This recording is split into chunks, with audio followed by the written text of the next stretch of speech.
নমস্কার বন্ধুরা, কেমন আছো তোমরা সবাই? আশা করি সবাই খুব ভালো আছো। আমরাও কিন্তু ভগবানের কৃপায় ভালোই আছি।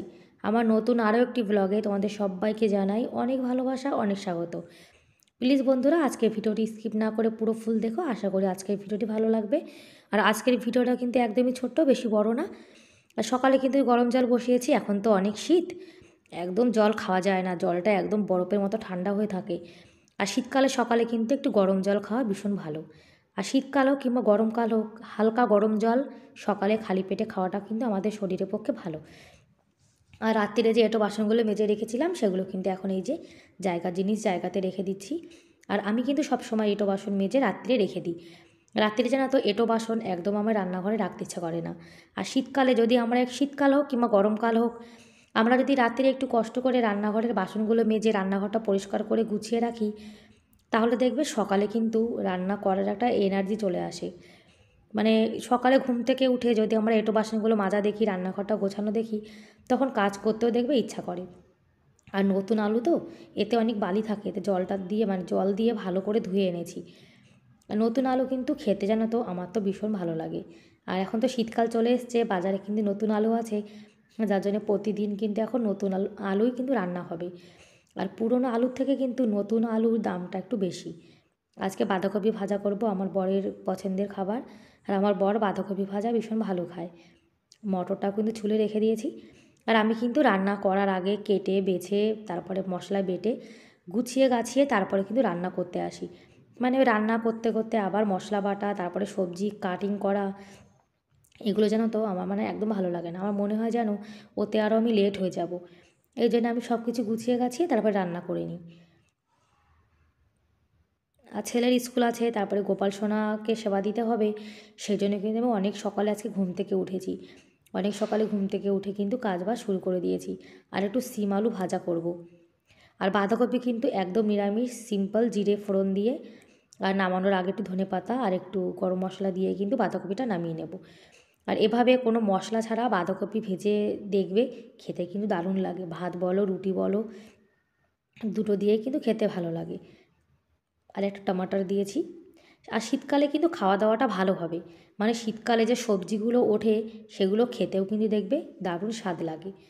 আমার তো মনে হয় গরমকালের থেকে শীতকালে সবজিটা বেশি ভালো পাওয়া যায়। এদিকে ভাতটাও কিন্তু করে নিয়েছি, মানে ভাতটা দুপুরের জন্য। আর এখন রুটি বানাচ্ছি, ছেলেকে স্কুলে দেবো। ছেলে স্কুলে রুটি নিয়ে যাবে, তাই ওকে বানিয়ে দিচ্ছি। আর আমরা যখন খাবো তখন আবার গরম গরম বানিয়ে নেব। এখন শীতকাল তো, রুটি ঠান্ডা হয়ে গেলে একদম ভালো লাগে না। সেই জন্য গরম গরম রুটি বানিয়ে তারপর আমরা খেয়ে নেব। আর ছেলের স্কুল কিন্তু আগের থেকে একটু আধা ঘন্টা লেট হয়েছে। এখন 8টার দিকে স্কুলে যায়। আর কি বলো তো, এখন তো শীতকাল, বাচ্চারা তো ঘুম থেকে উঠতে চায় না। এই জন্য স্কুলটা একটু লেট করে দিয়েছে। আর আমাদের রাজস্থানে কিন্তু গরমও যেমন বেশি পড়ে, শীতটাও কিন্তু সেরকম বেশি পড়ে। আর আমি আমার ছেলেকে লাঞ্চে যাই সবজি দিই না কেন, সেটা কিন্তু আগে একটা প্লেটে ঢেলে ঠান্ডা করে তারপরে কিন্তু প্যাক করে দিই। আমি কখনো লাঞ্চে গরম সবজি দিই না। গরম সবজি প্যাক করে দিলে জানো তো অনেক সময় কিন্তু খারাপ হয়ে যাওয়ার সম্ভাবনা থাকে। ব্যাস হয়ে হয়ে গেছে রেডি। আর দুটো মাঠি দিয়ে দিলাম। এটাই হলো আমার সোনার আজকে টিফিন। টিফিনটা রেডি হয়ে গেলে আমি কাজ ফ্রি হয়ে যাই। সিম আলু ভাজাটাও কিন্তু হয়ে গেছে। আর আমার গোপাল সোনাকে এখন সেবা দিয়ে দেবো। ছেলে তো স্কুলে চলে গেছে, তখন আমার গোপাল সোনা সেবা করে নেবে। বাঁধাকপি ভাজা, সিম আলু ভাজা, অন্ন, এটাই সকালের সেবা। তারপরে আমি চলে এসেছি যে চা বানিয়ে নিয়েছি। গোপাল সোনাকে সেবা দিয়ে তারপরে কিন্তু চা বানিয়েছি। আর মুসুরির ডাল বসিয়ে দিয়েছি। ডালটা কিন্তু কুকারে সিটি মেরে তারপরে কিন্তু ফোড়ন দিয়ে নিয়েছি। আর এটাই হলো আমাদের সকালের দই, মানে রায়তা, লস্যি আর দুটো রুটি, একটু ঘি, এটাই সকালের খাবার। বাঁধাকপি ভাজা করেছি, মুসুরির ডাল করেছি, সিম আলু ভাজা করেছি। আমার বর বলছে যে ওগুলো এখন খাবে না, ওগুলোতে দুপুরে খাবে। আর বলছে ঘি দিয়ে রুটি খেতে নাকি বেশি ভালো লাগে, দই দিয়ে, রায়তা দিয়ে। তা ওর মধ্যে যদি বাঁধাকপি নিয়ে নেয় তাহলে কিন্তু ঘির স্বাদটা পাবে না। সেই জন্য ওগুলো রয়েছে, দুপুরে খেয়ে নেব। আর এখন বাসনগুলো মেজে নিচ্ছি। জলটা এতটা ঠান্ডা, একদম না হাত দিতে ইচ্ছা করছে না। আর এই যে শীতকাল চলে এসছে, এখন কিন্তু জলে হাত দিয়ে কোনো কাজ জানো তো একদম করতে ইচ্ছা করে না। আর তারপরে আমার লেগেছে ভীষণ ঠান্ডা, যার জন্য 2-3 দিন আমি ভিডিও না দিতে পারিনি জানো তো। শরীর যদি ভালো না থাকে তাহলে কোনো কাজও করতে ইচ্ছা করে না।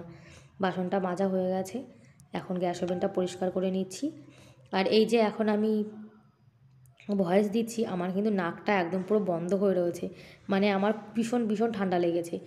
আর রুটি বানানোর পরে গ্যাস ওভেনটা কিন্তু ভীষণ ময়লা হয়ে যায়। রান্নাবান্না করে বাসন মেজে রান্নাঘরটা পরিষ্কার করলেই কিন্তু আমি কাজটা ফ্রি হয়ে যাব। আর বন্ধুরা, এখনও পর্যন্ত যারা ভিডিওটি দেখছো, তোমাদের আজকের ভিডিওটি কেমন লাগলো কমেন্ট করে কিন্তু অবশ্যই জানিও। আর ভিডিওর কোনো অংশ ভালো লেগে থাকলে প্লিজ একটা লাইক করে দিও। আর আমার চ্যানেলে তোমরা আজকে যারা নতুন আর ভিডিওটি দেখছো, তোমরা যদি এরকম ভিডিও দেখতে ভালোবাসো তাহলে কিন্তু চাইলে আমার এই চ্যানেলটাকে সাবস্ক্রাইব করে আমার এই ছোট্ট পরিবারের পাশে থেকে যেতে পারো। আর এই কাজটি যারা অলরেডি করে দিয়েছো তাদেরকে অসংখ্য ধন্যবাদ। আর তোমরা যে দিদিভাইরা আমার ভিডিও দেখো, সুন্দর সুন্দর কমেন্ট করো, তোমাদেরকে অনেক অনেক ধন্যবাদ, অনেক ভালোবাসা মন থেকে। আর যে দিদিভাইরা আমার ভিডিও দেখে, আমি কিন্তু সেই সব দিদিভাইদের ভিডিও দেখি। রান্নাঘর পরিষ্কার হয়ে গেছে, এখন অল্প কিছু জামা কাপড় আছে, সেটা নিয়েই কিন্তু চলে এসেছি উপরে। আর এখন তো শীতকাল, শীতকালে কিন্তু জামা কাপড়টা একটু সকাল সকাল ধুয়ে দেয় ভালো, তাহলে শুকিয়ে যায়। আর আমাদের ছাদের পরে কিন্তু সকাল থেকে বিকাল পর্যন্ত ভালোই রোদ থাকে, সারাদিন জামা কাপড় থাকলে সব কিন্তু শুকিয়ে যায়। আর যখন বড় শীত পড়বে তখন তো একদম রৌদ্র উঠবে না। বন্ধুরা, তাহলে আজকের মতো এ পর্যন্তই, দেখা হবে পরের ভিডিওতে। ততক্ষণ অনেক ভালো থেকো, বাই বাই।